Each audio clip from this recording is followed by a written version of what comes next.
Arnaud Demange qui est avec nous. Salut Arnaud. Et bonjour tout le monde, tous les amis. Ce matin, on vous le cache pas, chers auditeurs, l'ambiance à RMC est torride.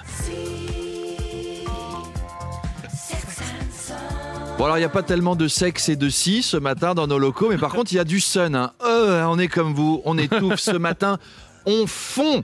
Vous imaginez ce que ressent Jack Lang, Apolline, avec tout le plastique qu'il a dans le visage.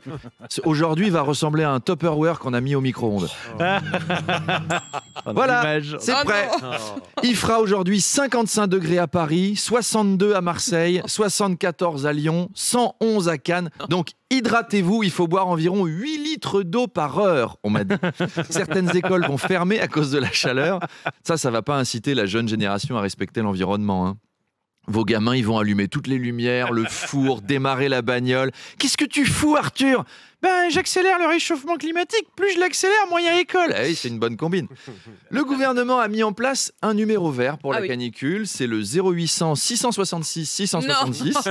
C'est vous dire si la chaleur est infernale. Je me demande d'ailleurs ce qu'ils vous racontent au numéro vert canicule quand on les appelle. Oui, qu'est-ce que... Canicule Info Service, bonjour. Myriam à votre écoute. J'ai chaud. D'accord. Avant que je vous aide, monsieur, quel est le montant de votre retraite ? 4 500 €. Bougez pas. Monsieur le Président, on a quelqu'un là au téléphone, il coûte 4 500 € par mois à la collectivité. Putain, elle n'est pas remboursée, la dette. Bon, passez-le-moi. Allô, monsieur ? Oui, j'ai chaud. Non, vous croyez que vous avez chaud, monsieur. Avec l'âge, on perd un peu le sentiment de perception de la chaleur. C'est comme le sentiment d'insécurité. En vrai, vous avez froid. Alors, montez un peu le chauffage. Il ne faudrait pas que vous attrapiez un rhume. Et puis alors, surtout, c'est très dangereux pour nos anciens, la canicule. Bien sûr. Vous savez, sur RTL, là, ils sont en panique, hein. Ils font une réunion. Les gars, avec la canicule, on risque de perdre définitivement un tiers de nos auditeurs, rien que dans la journée. Surtout, vous faites que... Alors, à propos de médias, j'espère qu'à Europe 1, ils ont pensé à libérer les stagiaires de la cave. Oh là là, bien sûr. Sinon, ce matin, à l'antenne...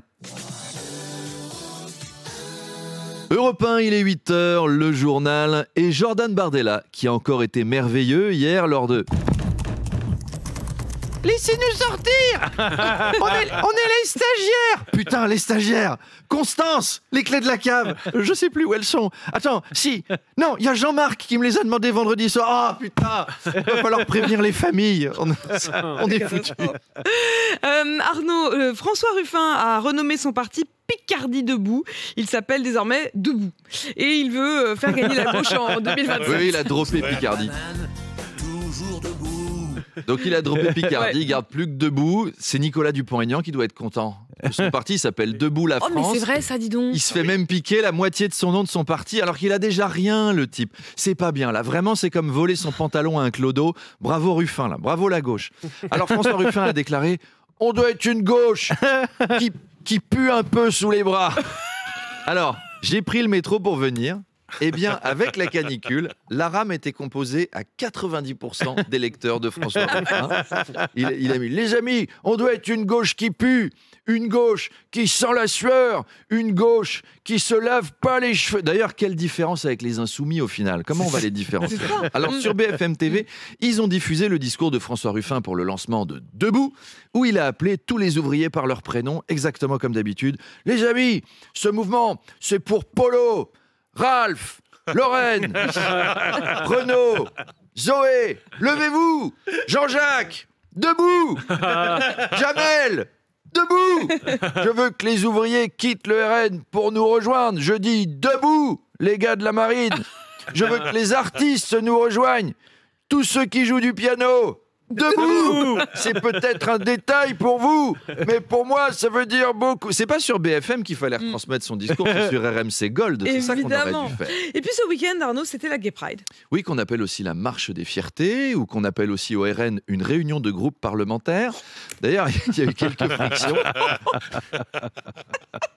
D'ailleurs, il y a eu quelques frictions avec le groupuscule de gays d'extrême droite Eros qui voulait participer à la marche pour dénoncer son caractère wokiste et gauchiste.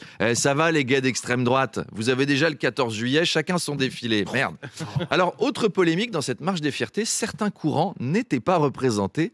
Par exemple, Manu Le Chypre n'y était pas. Vous savez, on l'a dit la semaine dernière, Manu n'est pas homosexuel, il n'est pas hétérosexuel, il est écosexuel. Bien sûr. Attiré par les hommes et femmes doués en économie. Donc on n'a pas vu Manu sur un char en train de tenir la main de François Villeroy de Gallo, le gouverneur de la Banque de France, avec Nicolas Dose, Pierre Kupferman et leur BFF, l'économiste Jean-Marc Daniel, tous sur un char avec des t-shirts à l'effigie de Christine Lagarde et de Jean-Claude Trichet en train d'agiter des petits drapeaux européens. Oui, nous, les écosexuels, nous voulons aussi sortir du placard de la compta. Alors non à l'écosexophobie. Allez Jean-Marc, montre à tout le monde ton tatouage de Milton Friedman que tu as sur les pectoraux. Je suis libéral. Je suis une catin. Oh bah quand même. Oh bah non, Allez, quand même. C'est quand l'éco-pride? C'est quand la... hein C'est quand l'éco-pride? Eh ben, on va la faire la semaine prochaine. On va s'organiser ça avec Manu. Merci. Octobre, le jour du crack de Wall Street. Demanche Pirate, le face-à-face. Comment ça va, Arnaud? Et bonjour, ça va Arnaud chaudement. Demanche, chaudement, bah oui. Et justement, ce face-à-face qui est consacré à cette chaleur, tout à l'heure à 8h30 sur RMC BFM TV, je reçois le médecin urgentiste, porte-parole de l'Association des médecins urgentistes de France, Christophe Prudhomme. Et oui, Apolline, car l'actualité ce matin, c'est bien sûr la canicule. Apolline, il fait tellement chaud qu'on a vu Gérard Depardieu boire de l'eau, c'est vous dire. Et on part tout de suite sur le terrain, car l'actu bouge. Retrouvez nos envoyés spéciaux. Passy, vous êtes porte de la Chapelle, je crois. Merci pour cette information. Passy, on va rejoindre Patrick dans les Landes. Il fait chaud. Oui, donc une belle unité sur tout le territoire. Rappelez-nous si vous avez du nouveau, les gars. Donc voilà, le réchauffement climatique commence vraiment à se faire sentir. Qui aurait pu prédire? Et oui, on n'avait aucun moyen de savoir sur la crise Rien. climatique. Oh là là. Tiens, vous voulez une preuve irréfutable du réchauffement climatique? Dans la chanson, ils disent Monaco, 28 degrés à l'ombre, et ils trouvent que c'est chaud, le mec. Il trouve que c'est fou, que c'est trop. Aujourd'hui, 28 degrés à l'ombre à Monaco, on est d'accord, c'est un peu frais. On met un petit pull sur les épaules. Alors la canicule, c'est dangereux pour les enfants. Et si, tiens, finalement, Véronique Courgeot avait eu raison avant tout le monde, hein? Elle aurait pu se défendre comme ça au tribunal. Mais monsieur le juge, vous avez vu les températures? Congelées. Ils ne sont pas congelés. Ils se rafraîchissent, c'est tout. Tous les médias sont mobilisés. Par exemple, ce matin, c'est la spéciale canicule sur BFM Business. Banquière, bonjour et bienvenue sur BFM Business. Nous sommes ici pour parler de chaleur avec Nicolas Dose, torse nu avec une cravate, et Manu Le Chypre, torse nu avec une cravate. Messieurs, pas trop chaud? Manu, ça va?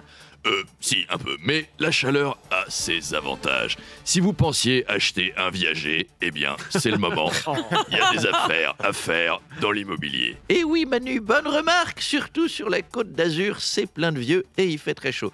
Nicolas Dose, votre analyse?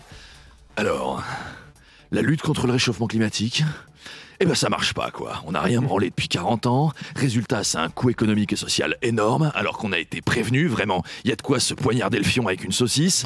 Alors, prenez soin des personnes âgées que vous connaissez. Vraiment.